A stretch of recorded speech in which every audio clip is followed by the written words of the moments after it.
when I started talking to, uh, for instance, in Melitopol, which there's sort of a tale of two cities between Mariupol and Melitopol. Both of them are quite near the Sea of Azov, just sort of outlet of the Black Sea, kind of east of Odessa, but west of Russia and above Crimea. Mariupol, of course, is where Azov dug in, and there was probably the most horrific fighting that we've seen in the entire conflict. Melitopol, the Ukrainian army completely abandoned as soon as the special operations began. Right. So nothing was shelled, nothing was destroyed, and going there was just a totally different situation. Uh, but I was there on Victory Day on May 9th, which of course is the celebration of the defeat of Nazi Germany, and probably the most important holiday to Russian people, that and New Year's. And this was the first time they were allowed to publicly celebrate that holiday since 2015. I think the first year after Maidan, they still had a Victory Day parade, and then there had been none.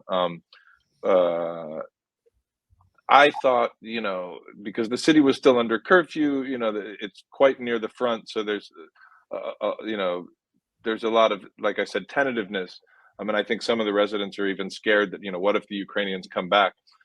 So we thought, that there'll be a nice little show and some people will come out and we'll hear some interesting statements. Well, instead, look, I saw at least like 10,000 people come out on the street, and there were, old men and women as old as in their 80s that were sobbing tears of joy, and teenagers and 20-year-olds doing the same thing. And everybody kept repeating, we were not allowed to do this at all for 8 years. We went to a ceremonial burial for 42 Red Army soldiers, the bodies of whom had been found all in the previous 8 years, and the Ukrainian authorities would not allow them a burial and would not allow an acknowledgement of them. And they had Red Army veterans coming out to be a part of that.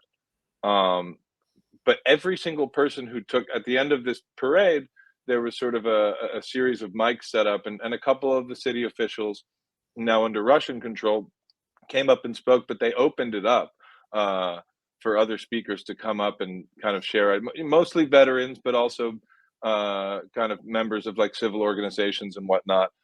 And every single one of them, they were talking about Victory Day and the triumph over Nazi Germany, but every single one of them talked about the defeat of Ukrainian fascism, uh, and how Nazis, they used the word Nazis, how Nazis had come in and taken their city over, and shut things down, and also really crippled the economy. That was one of the points that people would bring up a lot, was that this is very indicative of a fascist state.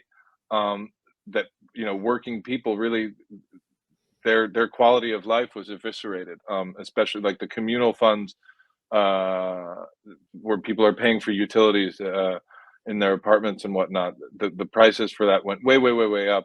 The industry was really sucked out of the region. The port industry slowed down. Public universities and hospitals were shut down all over the place.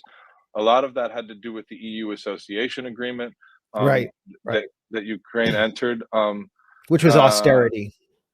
Yeah, yeah. Widespread. I think it was something like 60% of public universities were shut down. And everyone talked about this. We went and spoke to, I think he was 98 years old. This guy right next to Melitopol, who was a Red Army vet. He stormed Berlin. He said he signed his name on the Reichstag. Really like heroic dude, and way more with it cognitively than the current U.S. president.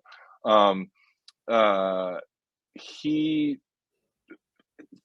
reflected and waxed about his experience in the war, but really went on about how Ukraine had been a place where everyone considered themselves brothers, where Russians and Ukrainians considered themselves brothers, where Tajiks and Uzbeks and Tatars and Cossacks could sort of mix freely and work together. He talked about friendship and internationalism a lot, and he was really speaking communist language. And he said that these people came in as fascists and they separated everybody. and, you know, and they ruined our society, and now we've been liberated.